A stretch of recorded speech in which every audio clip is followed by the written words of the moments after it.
KSN photojournalist Chauncey Wilson.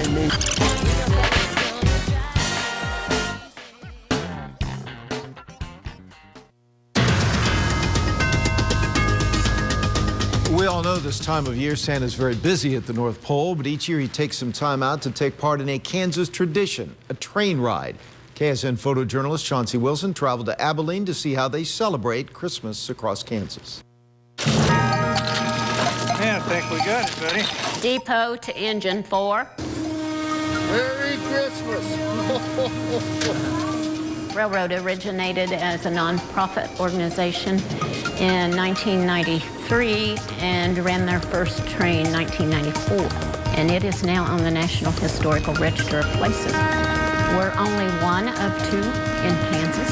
Hey, welcome aboard. We're going to have fun. Today we're doing the Santa Claus train, which we do every year in December before Christmas. Oh, boy! Librarian rides with them and reads them a Christmas story. Sitting in his favorite chair, watching his favorite college team playing football. I think they sing some songs. Santa Claus is on there, so he visits with all the kids. We're here to see Santa. Yay! And we've got 3 full trains today. You know, I remember when Colin Klein was your age and he sat on Santa's lap. You know what he wanted for Christmas? A Heisman Trophy.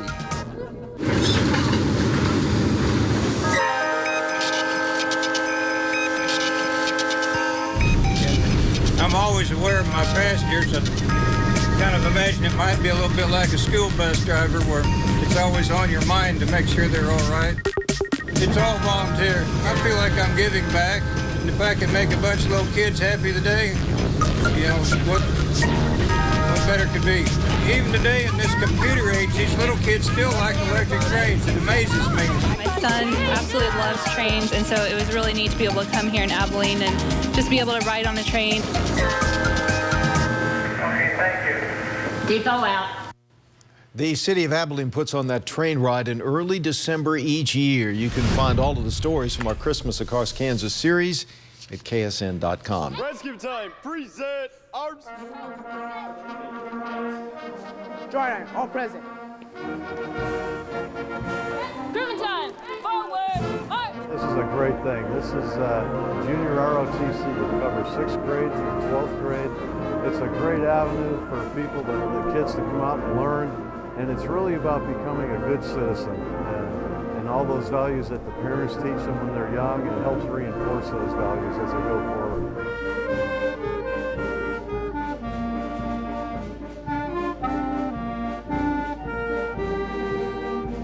The knowledge and the skills that they teach you is incredible, and I've loved every single moment. Learning to be that leader, but also learning to follow, because that is also very important. It is vitally important for our republic, our democracy, our country, and the world that all of you take your citizenship so profoundly important in your lives. It will continue to give freedom around the world.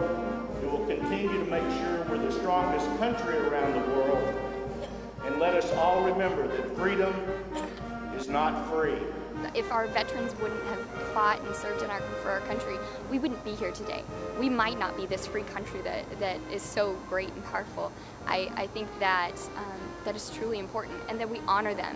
They risked their lives every single day while they were away from the United States. We're very humbled and honored to have a great group of Corps cadets here to honor the veterans. It's very humbling.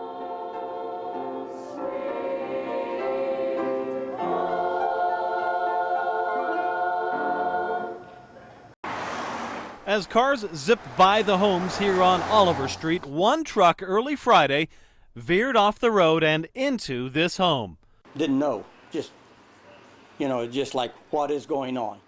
Olin Hendry calls it a close call. He was sitting right by the wall. Then the truck came at the house. His wife warned him. My wife seen him come across the yard, and she says, move. But Olin could not move that fast, and the truck hit the chair he was sitting in, throwing him across the room. So the repairs are now underway after that wayward truck made a drive-through out of the family room. a room now getting some serious remodeling. Well, that's the bad thing. We just remodeled this room this spring. Olin says he feels lucky he's alive, and by the way, this is not the first time this has happened. Back in March, a police chase, somebody ended up in his yard, took out the fence that time. EMS convinced me that I probably ought to go to the hospital and get things checked out, and I had CT scan from head to toe, and they said that no broken bones or anything like that. Olin now wonders if maybe he's got a guardian angel since he really wasn't injured, and he says maybe the room needed another remodel after all. In East Wichita, Greg Andrus, KSN News. I feel bad because, for one, he's not my son.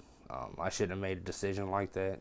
Zeke, who asked us to keep his identity concealed, is trying to set the story straight after an attempt to help his roommate's kid turned into a nightmare. Braden came into the room and told me that he had a BB in his head. He says Wednesday night, while the boy's dad was asleep, the kid aimed a BB gun at this Buddha statue inside the family's home, and a BB ricocheted back at his head.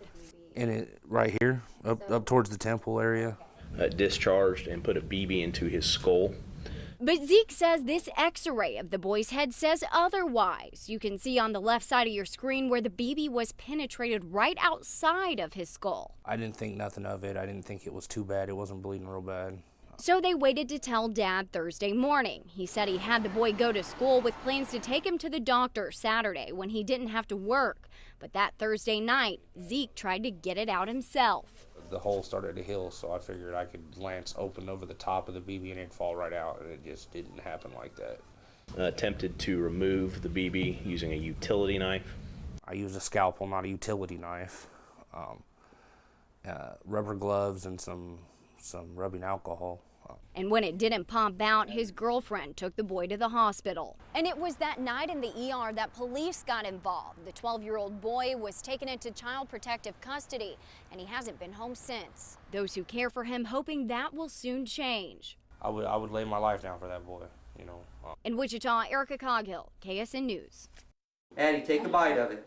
Here. Can you take a bite? Take a bite. Soon-to-be big sister is excited. Wonderful. We'll take it. You bet. We're excited. Yeah, we're excited about it. Grandparents can't wait. We're definitely excited. I'm very excited to have another one. Yep, I'm excited too. I'm happy that God bless us with another child. Mom and Dad are bursting with joy. Brandy and Daniel Gutzmer are ready to expand their family of 3. But by the looks of their nursery, that's still a guest room, they're not completely ready. With the new baby due in October, why the delay to decorate? What's your instinct? I think it's a boy. Mom and Dad want to find out the baby's gender before committing to pink or blue. My husband's really hoping for a boy. The couple has already gotten the sonogram from the doctor's office indicating the baby's sex. But instead of finding out right then and there, they took the picture to someone else. Their baker. Yeah. Vicki Prather, owner of Cameo Cakes, has been in the cake business for 45 years.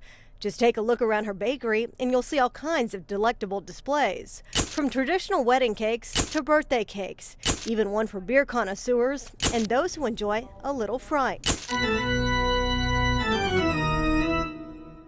For this family-owned business, their business is about families. Vicki says she starts off by making a lot of wedding cakes and then baby showers and their first birthdays. Then soon, their children's wedding cakes.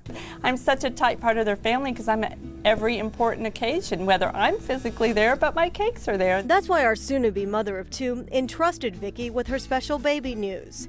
News that only Brandy's doctor and now her baker know. The sex of her child. The funnest part is watching them drop the envelope off. Knowing I know, they don't know is a very fun part because they try and read my face. Sorry, you get nothing off of me. This one I am not messing with. We are going to keep it even Steven. Vicki is in charge of making a cake to reveal the baby's gender, something she's been doing for a few years now, and it shows. The first couple ones that brought in just the sonogram, I was like, really? And I kept kind of turning it going. So I ended up calling a doctor's office one time, but I haven't had that problem since. On the day of the big reveal, Vicki and her husband get right to work. Take the cake and then we add a dye to it, so when they cut into that cake, it's automatically pink or blue, so you're going to know right away. While the answer will be revealed soon enough, it doesn't keep parents from guessing, even when they go to pick up their cake. The one that picked up yesterday, the guy was asking, what is it, what is it? And I usually say it's a burl or it's a goy. You know, I just mix letters so they don't know. For Mom Brandy and Dad Daniel, the wait is almost over. What do you think it's going to be, a boy or a girl? As darling daughter digs into the delicious dessert. Grab a big bite out of it with your hand. Here, I'll help. There you go. Oh, that's pink inside.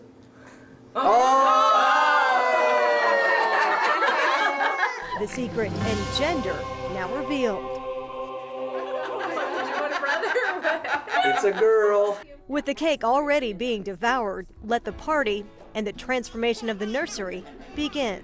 Kind of helps on the budget. We don't have to go out and buy anything because we have everything. Another girl. What is that? What's that say? A baby. Another blessing. It's a joy to know that we at least have a child coming. Welcomed with love into the Gutzmer family.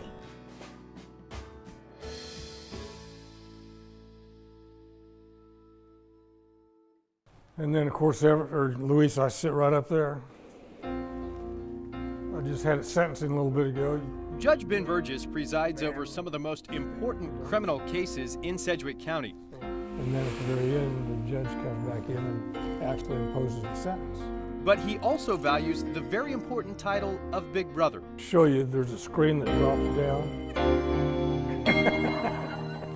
To 12-year-old Luis and the bond they've built over the past 3 years. I visit with him on every Thursday at school. So this was a field trip of sorts, and a reminder of what to avoid. In more than a decade on the bench, Judge Burgess has seen countless examples of those who have lost their way. And some of those people, if they're pulled out of that process at an earlier age, can be productive. That was the goal of Ernest K. Coulter, a clerk in New York City's Children's Court in the early 1900s. Each day, he saw hundreds of boys pass through the halls of justice. He was concerned that some of the same offenders showed up again and again. He was deeply touched by them and believed that these children could benefit from the simple friendship and guidance of a caring adult. It was in this spirit that he founded the Big Brothers movement more than a century ago. Under our sentencing guidelines, let me show you something. Judge Burgess is carrying on his legacy. The criminal history is on the other bar. And Luis will tell you it's making a difference. It's gonna help me to be good at school and don't fight. And the judge is not afraid to show his softer side, even trading the robe for a festive hat over the holidays. Judges are people too, and we have feelings and emotions just like anybody else. How does he act around you? Good, fine. Yeah? Not scary at all, huh? And with that, the verdict is in. And all signs point to another successful match made possible by Big Brothers Big Sisters. Mark Davidson, KSN News.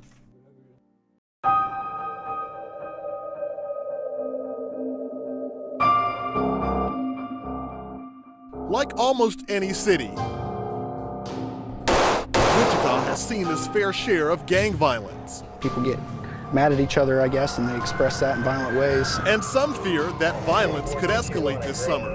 We will have a gang-related homicide occur this summer. It's going to happen. Drew Palmer and his family are used to taking serene walks in this Riverside neighborhood. Although it is quiet, it's not immune to gang violence. It sounded like individuals that don't know how to resolve conflict, resolve problems. Earlier this year, a drive-by shooting injured a man just a few doors down from Palmer. It was a gang-related drive-by. First thought was, are you kidding me? I thought it was a joke. The recent passionate violence from gang members is part of high-tension feuds, mainly between four gangs, the Bloods versus the Crips and the Vato Loco Boys versus Sureños. No matter what goes on, we're going to have incidences out in the community between gang members and rival gang members. Wichita police say while the feuding may be tense, gang violence is actually down over the last 2 years. There have been 2 gang-related homicides so far this year, compared to 10 total last year and 4 total in 2010.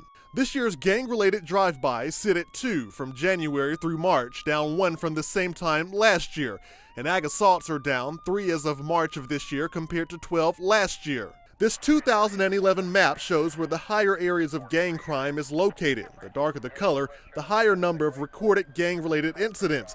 Compared to 2010, the violence dramatically decreased. Ready? Wichita's 4-man specialty gang unit is tasked with keeping up with known gang members, possible threats, and violence that's carried out. We went on a ride-along with officers Aaron Chafee and Joe Stearns to see firsthand how they are combating the issue. This year it's kind of picked up, and so we've been trying to monitor some of the activity and where the whereabouts that the people that we know who are involved in it, try to pay attention to them a little bit more. The officers focus on intelligence and act on what they've learned to hopefully keep something from escalating. There are some real bad people out here, but then there are some people that have just made bad decisions. They stop this vehicle because the passenger isn't wearing a seatbelt, but they find out a lot more about him. He's admitting to me that, yeah, he's a gang member, but he's not out in the streets doing all that kid stuff, is what he would say.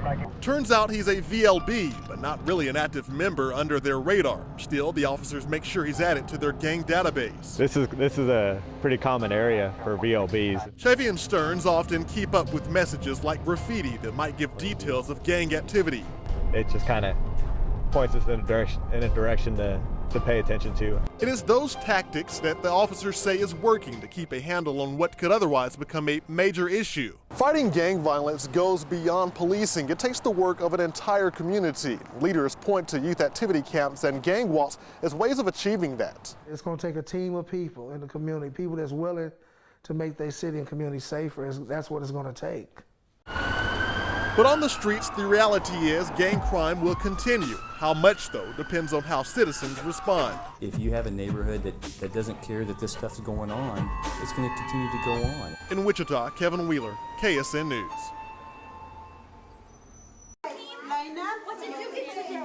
Excited preschoolers wait in the hallway. You guys ready? You ready? With money in hand. Victor, what did you get for your $1 today? Ready to make a special purchase. Tough decisions must be made. Which book to buy? Which hat and gloves do they like best? My mom always wanted me to have a white hat. And making sure they have enough money at checkout. $1, please. Thank you, sir. Have a great day. It's the annual Hats and Mittens celebration at Head Start in Wichita. Since November, we've been collecting the hats and mittens for the children. We have volunteers all through the community who have been collecting hats and mittens on our behalf. Some of them handmade. Customers donated books at Barnes & Noble, enough for each child to take home something just for them. This might be the first time that they've had a hat that was their very own and didn't have to share with a sibling. And so it's just nice to be able to provide that opportunity for them to have their very own set that they're not having to share with someone else at that point. Then it's off to the playground to give their new duds a test run.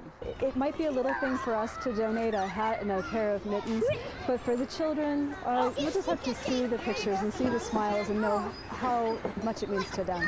Thank you for your business, sir. See you next year.